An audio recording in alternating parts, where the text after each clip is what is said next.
Seasoning, guys. Seasoning is the key to good barbecue.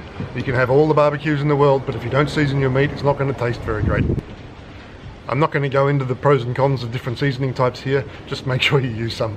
And especially on this, season the meat right before you put it on, cook it as you need to, and serve it, and give it some good resting time. And just make sure those internal temps are high enough if you're doing poultry. Buying meat for this thing is really easy. I can use my local butcher, I can use the supermarket, I can use an online source.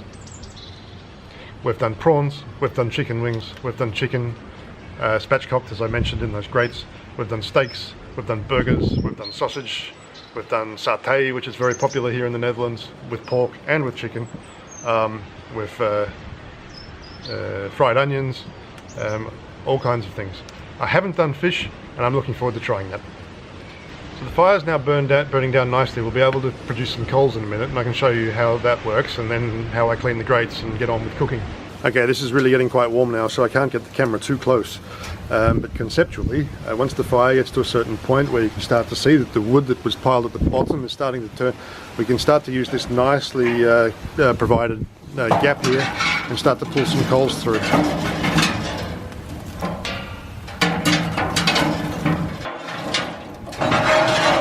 So in general, what I usually do is first pull some coals over, let the cooking grate heat up, and then give it a bit of a scrub with a metal brush.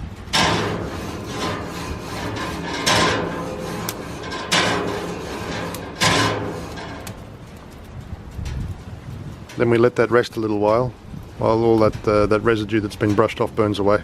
And then we let some fresh coals come down, move the fresh coals across, and cook our food.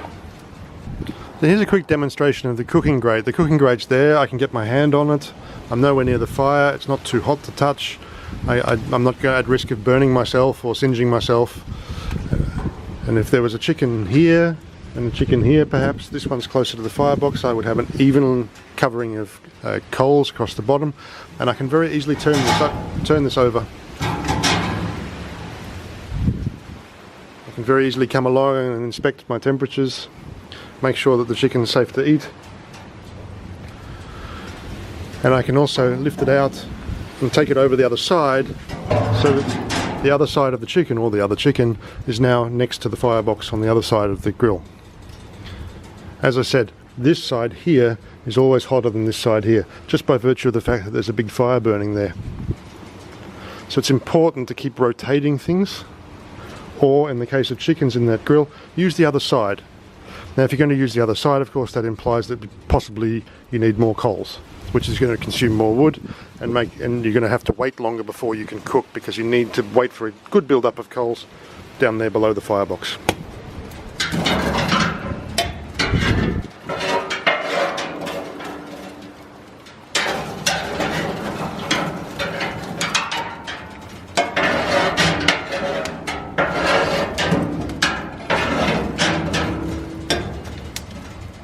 So that little build-up of coals there would be plenty for a couple of steaks, a couple of hamburgers, some sausage, something simple for a meal for 2 to 4 people.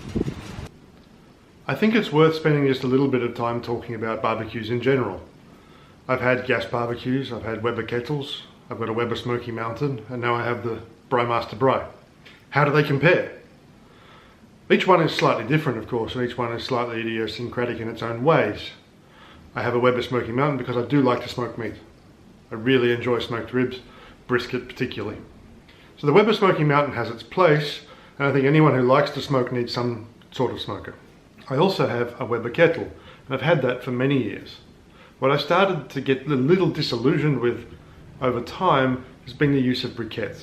I started to detect a slight chemical undertone to the flavour of some of the meat we were cooking. And I tried many different brands of briquettes, but all in all, I decided to move away from it, and to be honest, since we've had the Braaimaster, I don't think I've used the Weber kettle. The Weber Smoky Mountain gets used to smoke meat and do low and slow style cooking, although having said that, time and money permitting, I'd probably move to what they call, a stick burner in the US. One of those smokers where the firebox sits to the side and the smoke sort of permeates through the cooking chamber and up the chimney.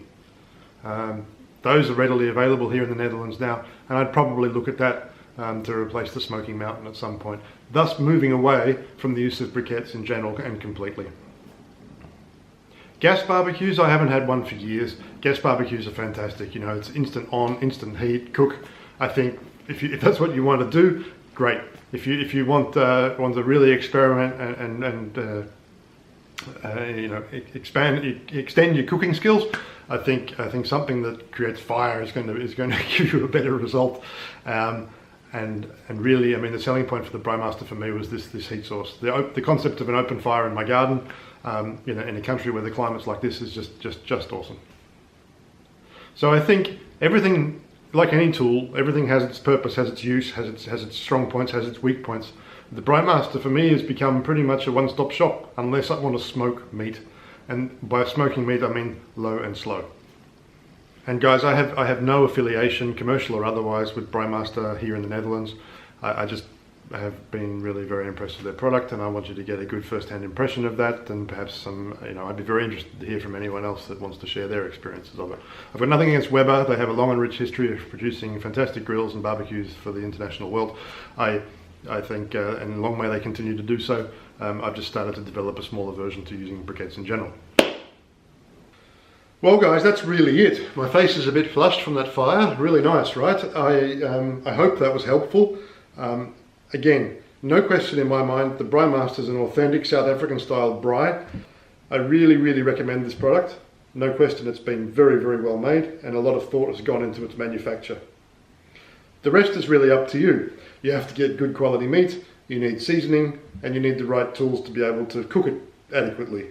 I hope you found that helpful. Please subscribe, give it a thumbs up, and stay in touch. The Outdoor Kitchen series is not quite over. I'm going to do one more to talk about the concrete that was used for the bench tops, and then later in the year, probably towards the winter, I'll have to start accessorizing that bench top with taps and things, which I plan to make myself. If you've got any questions about the braai, or the way to use a braai, or any other recommendations that I may have, or any recommendations that you may have for me, please get in touch via the comments below. Last but not least, if you haven't been to South Africa, I can really recommend that as a holiday destination also. I've spent quite a lot of time there over the years. Fantastic food, awesome wine, wonderful people, beautiful beaches, fantastic weather. What's not to like? I'll leave it at that for now. Hope I see you soon.